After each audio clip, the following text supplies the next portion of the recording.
Hiya! Hi! That noise really annoys me, but it's just a little something for you guys listening on the podcast. Welcome back to another episode of The Daily Show. Thank you again for joining us. This episode, we're doing something slightly different. It's just me and Tony kicking it old school, just like we used to 7 years ago when we started our show, How to Write a Tune. We get into a few different things. We're talking about LinkedIn audio events and how it kind of pertains to podcasting and allows people to get out there a little bit more and maybe dip their toe into the audio space without having to like set up a podcast and commit to it for an awful long period of time.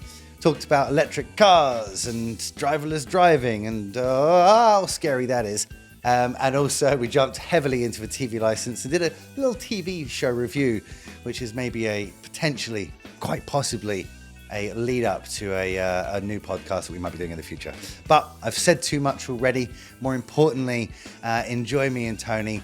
Keep your any guests coming in that you wanted us to talk about, any topics you want to talk us about, please send it through. And of course, do me that favor, hit and like and subscribe. That way you'll see when the next interesting show of The Daily Show is available for your listening and watching pleasures.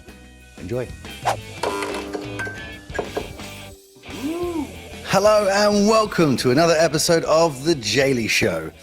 We've changed things up a little bit, and this week we got Tony and I sat right next to each other as due to some complications, we moved our guests around and the seat was sat wonderfully empty. So we'll try something out. Ooh. Oh. So Tony I'm going to run through some bits and pieces which we like and we want to hear about for a change, as opposed to listening to our guests' phenomenal input. It's just going to be us two doing what we can to fill a little bit of your afternoon. So for those of you who don't know Tony, because he's not quite as loud as my good self, I'm going to let you introduce yourself. Oh, well, hello. Welcome. I've been on the show a few times before, but I'm Tony Gordon. I'm Jay's partner at GLProUK and the technical director. And yeah, it's just us for the last couple of days. So we thought we'd change everything, just to mess with the boys when they come back and deal with all this stuff. So here we are, something a little different. So Tony and I have been podcasting together for the last 9 years. It's got to be now. It's got to be. So coming up to a decade on podcasting. Originally, we started a show called, originally I was invited to host a show of yours. Allegedly a podcast, which I found the other day. I found all of the raw files for. Not that that's of any use for any use. Yeah, you should keep them. But I've still got them, just in case. Right? You should keep them wherever the dusty and they are. You should leave them be. So after allegedly, that was the first podcast I'd even seen or heard of. Yeah. But then we started How to Write a Tune, which was Tony and I interviewing musicians of all ilk all over the world. Some you've heard of, some you definitely haven't. Right? No, exactly. but all of them you should have heard of, right? And the idea of the show was just to ask everyone about that commonality of what is the writing process? How do you write that tune? That spawned this business. Now we make stuff and things and do stuff like this. Stuff and things.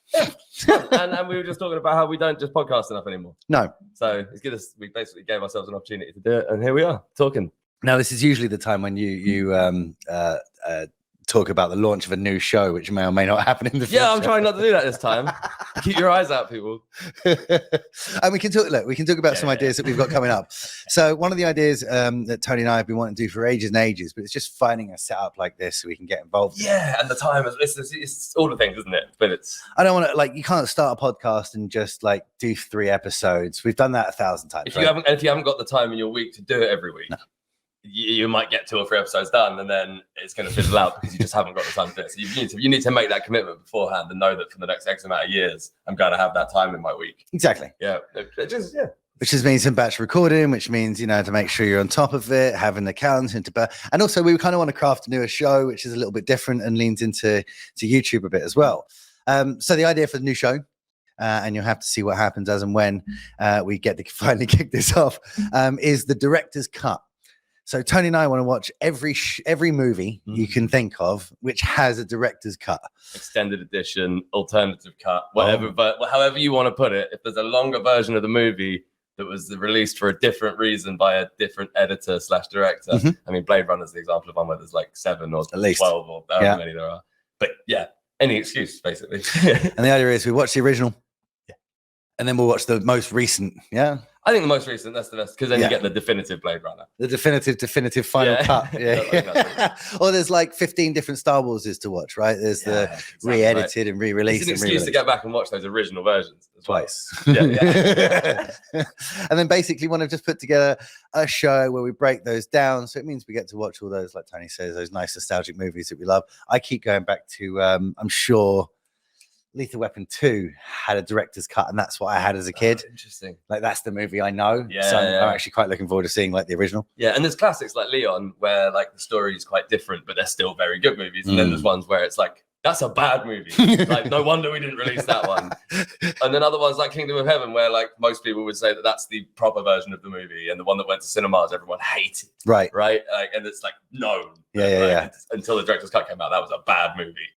And this is the problem, right? So we Go on want forever about that. and we want to put in, make it something that isn't too long a rant. We like long podcasts, so the natural thing, like the first thing we thought of, was just to go for like watch them all through.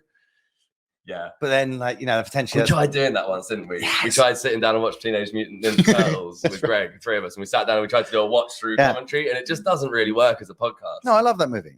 I'll watch it. We were just watching it. Yeah, exactly. We find ourselves in silence for 5 minutes. We're like, oh, we're meant to be talking, right? Yeah. So you're trying to get that model right for how to cover movies. It's fun. And I reckon a rating system, some sort of thing that we can build out so that every movie can. Rating system always worked really well, I thought. Yeah. I don't know if it worked out well in the numbers because any one guest can totally flip it one way if they decided that. But true. At least you get a nice. But at least we'll be able to, and kind of start to break it down and see which movies are good. So there's tons of different ideas, and it's kind of we're cursed with the. It's very easy to start a show. Yeah. We're very careful of doing that actually because it's inevitable, right? Yeah, it can be hard to stay consistent with them. So it's one of the things we've got going on. But also what's happening at the moment is some changes, right? So podcasting has obviously become a lot more of the common vernacular. Everyone, it also seems a lot of the social media platforms are now starting to jump into their own version of way to have an audio thing. Yeah, right. Yeah, especially with Spotify and everyone bought in. Now it's a thing. Yeah, right.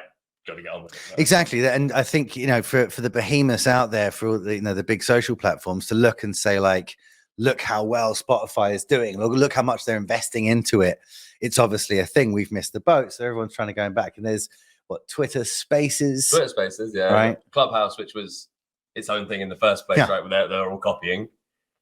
Spotify have Green Room, which is exactly the same thing. Okay. It's just a separate app.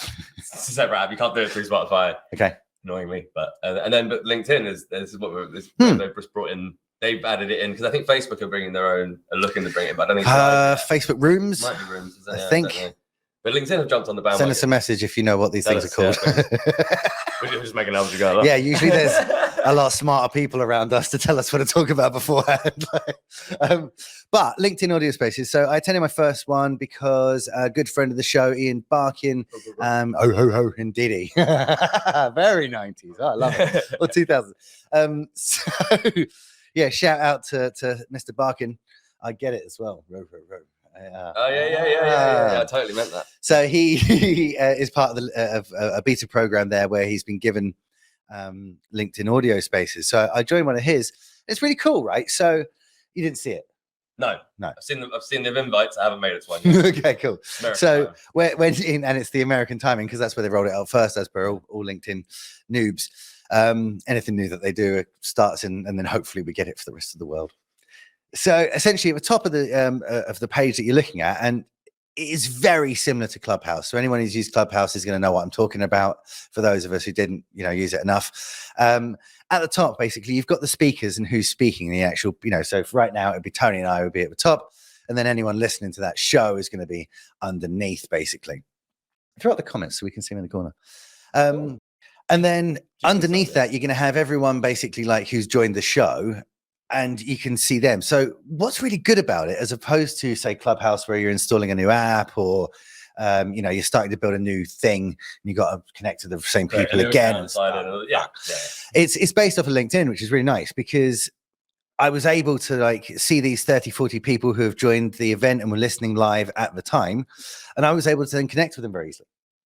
go onto their of course. profile, say, hey, you're watching the same event as me, Yeah. which is the same as LinkedIn events, right? You don't need to be connected with someone. So you don't need to talk to them. to talk to them. Exactly. Yeah. You don't have to be a first connection, right? So just because you're, however, third connections, you can still actually talk to people because you're part of that same event for the time being, the same as groups. Yeah.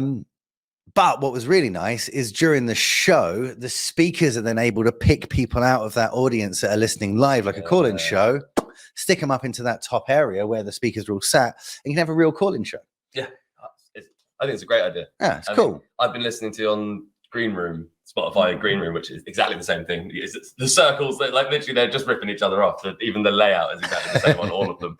But I've been listening to some of my shows that I'm a Patreon of, Football Ramble and things like that, where you get we'll have an exclusive show on there, but it's actually a show that you can like ask you can get on the show because of that function. So podcasters are taking it on as well as a way of offering like extra content for people, where actually it's only a couple of them sitting around. They don't have a plan for the episode. They're just doing a Q&A essentially. They're letting people come on the show and give their opinion.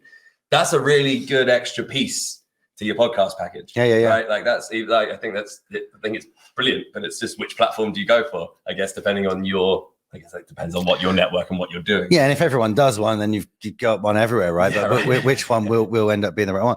But interestingly, how many podcasters do you know who get to a certain point of fame where the next logical step is a small event, right? Yeah. An event with 20, 30 people sitting down where it's kind of like comedy stand-up, but it's not necessarily comedy stand-up. No. But they do a live show in front of people. You and I have been to a couple. I know we went to Kevin Smith's one and we had a stand. Podcast. Yeah. I've been to a few football ones as well, and quite big theaters and right. stuff there. But yeah, and the live podcast, it's weird, but it's cool. It's a good experience.